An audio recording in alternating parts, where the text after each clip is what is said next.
I grew up under the same roof with my parents and brothers.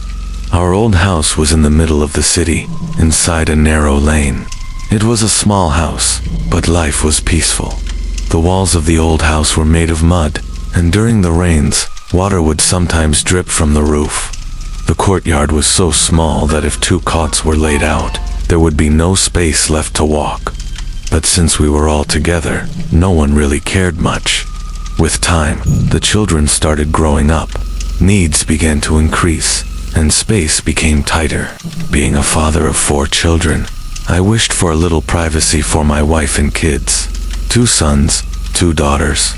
All of them had started going to school, sleeping together in one room, using the same small bathroom. All of this slowly became a burden. My parents would say, "This is the house of your childhood." Leaving it means leaving behind memories. But in my heart, there was only one thought. My children needed comfort. After much thinking, I bought a small plot at the edge of the city, in a relatively quiet area. With months of savings, some loans, and a little help from the bank, I built a new house there. A solid structure with 2 rooms, a spacious courtyard, a small kitchen, and a water pump at the corner of the street. During construction, I would go there every evening after work, watch the laborers, and imagine the peace we would have once we moved in. When the house was finally completed, a strange happiness filled my heart. It wasn't easy to leave the old neighborhood, but my wife was happy, too excited that she could now decorate everything as she wished in her own home. The children were eager to move. I took a week off from work, packed all our belongings, and one early morning, we finally shifted to our new house. The first few days were wonderful. There weren't many people in the neighborhood, just a few houses here and there, and sometimes we would meet the neighbors. In the evenings, the children played in the courtyard while my wife started planting little saplings. I would return from the office around 8 p.m. every day. The children would rush to open the door for me.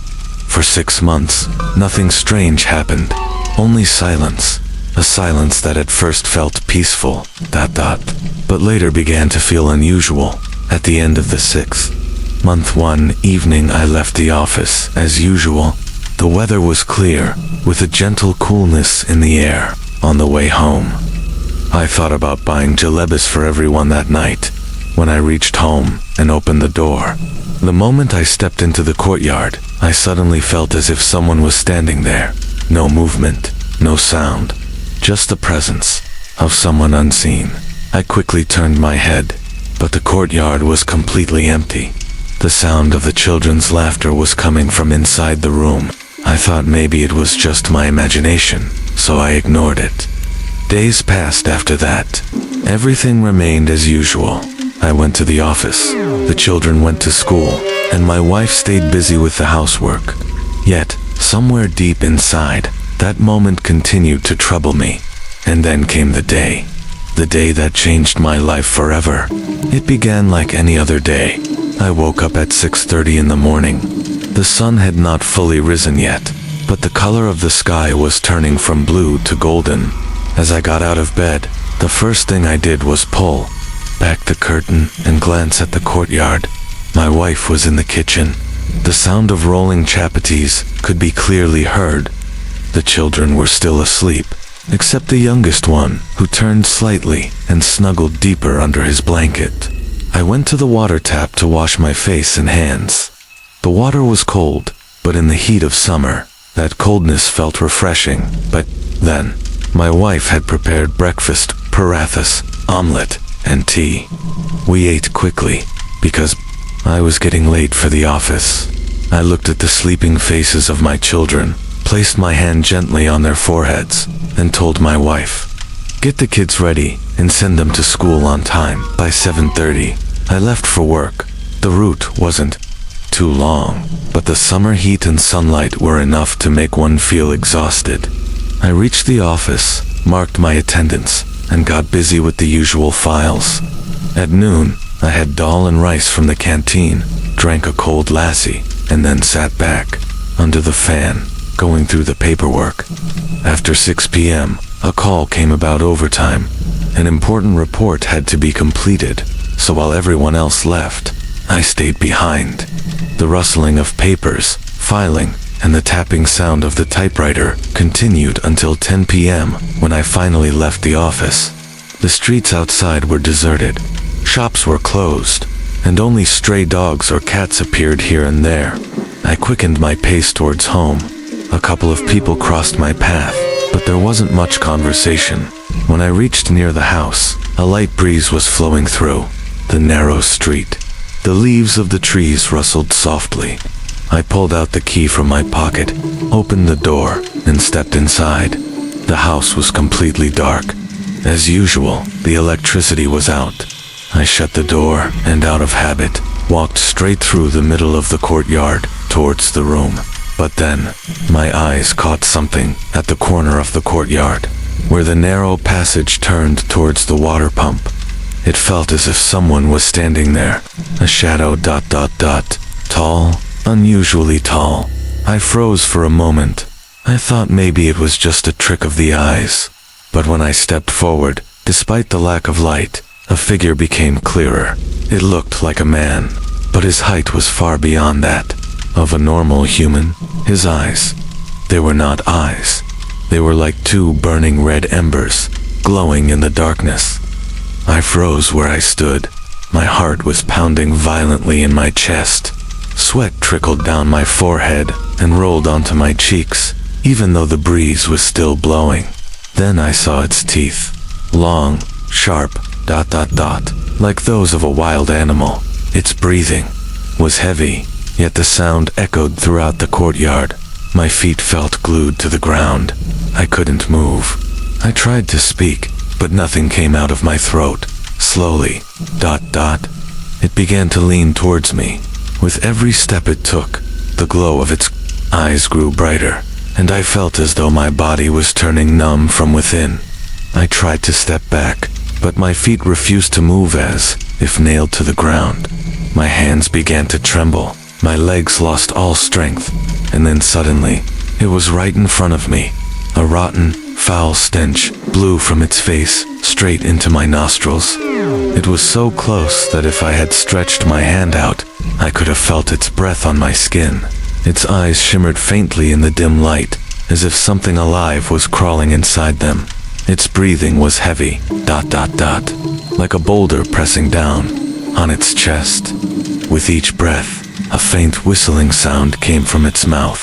I tried to look away, but my eyes were trapped, locked onto its horrific face. Its teeth looked as though iron rods had been broken and jammed into its jaws. Thick, dark brown layers covered them, as if blood from centuries had dried and hardened. There it leaned just an inch closer. A gust of air brushed past my ear, but it wasn't cool, it was hot. Filled with a stench so vile it twisted my stomach from the inside. My heartbeat grew so loud, I was certain even it could hear it. Then, tilting its head slightly to one side, it glared at me. It was as if it was examining me, like a predator studies its prey. Then suddenly, its long, dry hands began to rise slowly. The bones cracked faintly, like old wood bending under pressure. Its fingers were unusually long. The nails shone faintly, not with cleanliness, but with the dull gleam of something rotten. It raised one finger and brought it close to my chest. I felt as though the air itself had stopped moving. The finger didn't even touch my clothes, yet a chilling cold rushed through my body. ... The kind that seeps into your bones and freezes you from within. At that moment, it smiled, but this was no human smile. It was the kind of smile a hunter gives his prey when he knows without doubt that it can no longer escape his claws. The strange redness in its eyes grew darker, fiercer. My heart pounded so violently, it felt like my chest would burst open. I tried to take a step back, but my legs betrayed me. My ears filled with a deep, heavy sound that echoed endlessly. ... And then, there was nothing but darkness. When my eyes opened again, the light stabbed into them sharply. My family stood around me, and I was lying on a sharp eye. My mother was crying. My father kept pressing a glass of water to my lips again and again. I wanted to speak, but my tongue refused to move. My father called out to my younger brother, "Quickly, bring the car. We need to take him to the hospital." At the hospital, the doctor said, "He is in severe shock. He needs rest and constant care." My family began discussing among themselves. My mother said, "Let's take him to his father's village. There he will find peace." From that day on, I never went back to my house again. The house in the village was old, but at least there was no noise or chaos there. Still, at night, when everyone fell asleep and the room became quiet, I could feel the same heavy presence, as if someone was watching me. For 6 months, I remained bedridden. My body was weak, and even walking became difficult. Days passed slowly, but in my mind, that night that moment remained trapped exactly as it had happened. Sometimes, I would wake up suddenly in the middle of sleep, certain that someone was standing right behind the door. And today, as I write this story, I am in a new house. I left that old house long ago, yet whenever the night grows dark, it feels as if that moment is about to return. Friends, how did you find this story? If you liked it, don't forget to like the video and subscribe to the channel so that the upcoming stories can reach you too.